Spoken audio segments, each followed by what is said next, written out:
So this is we're here in Coto De Caza. There's a fireplace that we're gonna fix, and somebody's already been over here fixing it. I can already tell.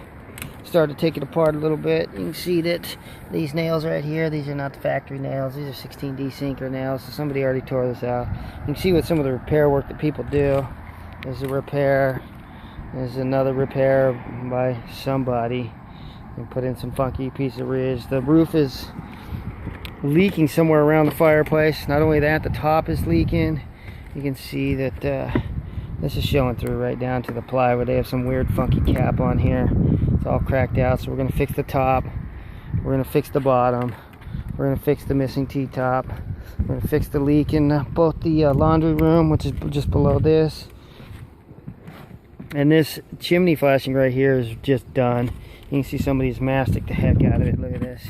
There's been somebody's solution, just put tar over tar over tar. Look at that.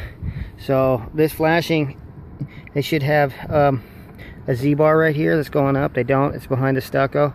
So we're going to take our saw. We're just going to cut this all the way around. Remove all the stucco. Remove the 110. Remove the tiny tile pan. You can see, look at this. The tile pan doesn't even go to the edge. The water's dipping right up underneath the roof. Probably wearing out the roof right here, I wouldn't doubt. That's probably where it's leaking from. So we'll get all this torn up. We're going to cut the fireplace all the way around. Remove the saddle. Remove the tile pan. Remove everything. Ice and water shield it. Re-stucco it. Repaint it. Re-everything. Fix all these broken tiles. Gotta be real careful. I know people come out and they do roof tune-ups and they just you'll get stuff like this. Look at this. This is crazy.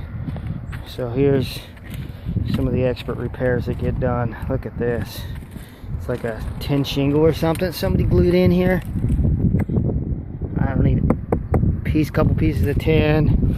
Looks like a puzzle they tried to put together. A little extra piece sticking out over there. There's another repair that somebody else did. There you can see that these roofers, they're just, this needs to be fixed. They probably just left that. More white caulking. Now some black tar. I mean, it's crazy, but this is what you get when these people come out here. They just start throwing tar all around your roof. Here's some, look, here's another different kind of caulking right here. This is another, so you got white caulking over there, black caulking from a different roofer. Now you have clear caulking from a new roofer. So this is the third roofer that's probably been by here doing this. There's the white, so you can tell how many different types of sealants that they use, how many different people have been over here. So at least 3 people have been over here doing this crap work. Look at this, just like jammed a piece in there. I mean, that is just...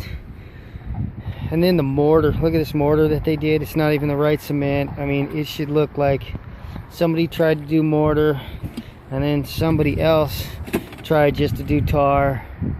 And then people started just like putting some caulking up here or something. So here, I'll show you what the mortar should look like. This looks pretty good over here.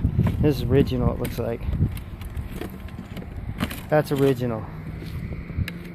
That's why you want to be really careful when people start telling you, oh, you need all these new mortar plugs or something, because they end up taking off the old mortar that looked like that, and then you get new mortar, and this is what your new mortar looks like.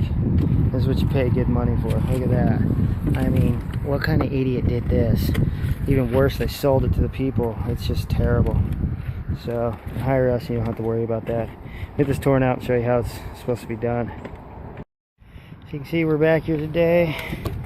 We've got a nice real big area all torn out. So I had a little problem right behind this dormer. You can see it's leaking right behind the dormer because they didn't seal it up. A little bit of water going in there. I got a leak right here at the ridge. That's why this is all worn out. It's like, looks a little slightly different color. That's what was going all the way down. You can see they had a little problem over here. Another little problem right down here. You can see that when hire us to fix the chimney, we even went the extra mile. We tore out this whole piece of valley right here. We're gonna remove all the material from around the chimney so that we can properly flash it. Most people just try to just glue all this stuff together. So we're gonna chip out all the stucco. We're gonna put in all new roof to wall tile pan. He's going to use ice and water shield. We're going to do that right here. Put on the ice and water shield.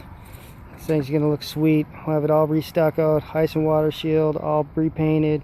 This valley all redone. This area will be the last area on this whole entire roof to ever leak again. It's because they hired us. So look at this. It has a massive little repair for a chimney, but had to do it. It had to be tied into properly. So we'll keep going. We'll finish up. We'll show you how it comes out. So here we're putting in the last process of this peel and stick paper. This is the ice and water shield. So it's got a release tape on the back of it. If you really want your, you're gonna help him, Jesse.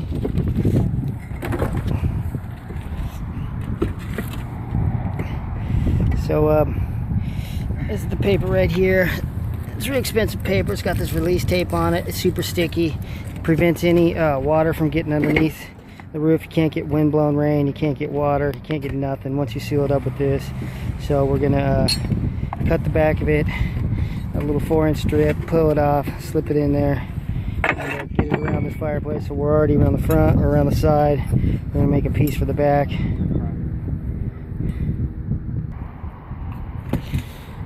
Okay, so you see we're going to cut a little strip off, that way we can back fold it, slip it in there, get it just right.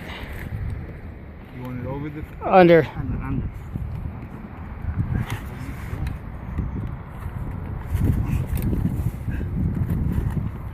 You can see this is always a fight, and this is why people don't want to use this stuff, but you do it just right. You got to prep it by breaking out the wall enough. It takes 4 hands at least.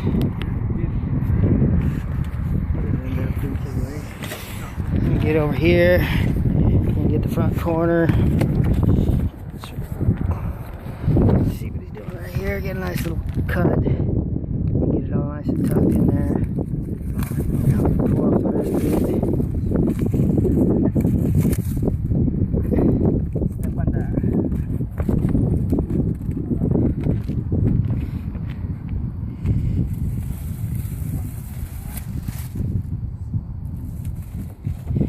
This is the little tape we gotta pull off. Once you pull this stuff off, this stuff is so sticky. It's not gonna want to come off. I'm gonna roll it nice and flat. Give you one chance to work with this stuff.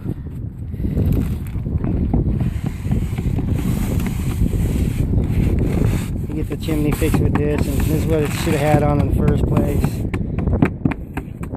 we're gonna pat it down, try to get all the air bubbles out.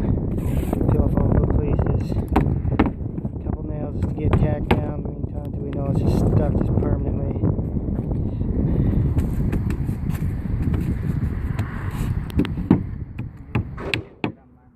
Oh.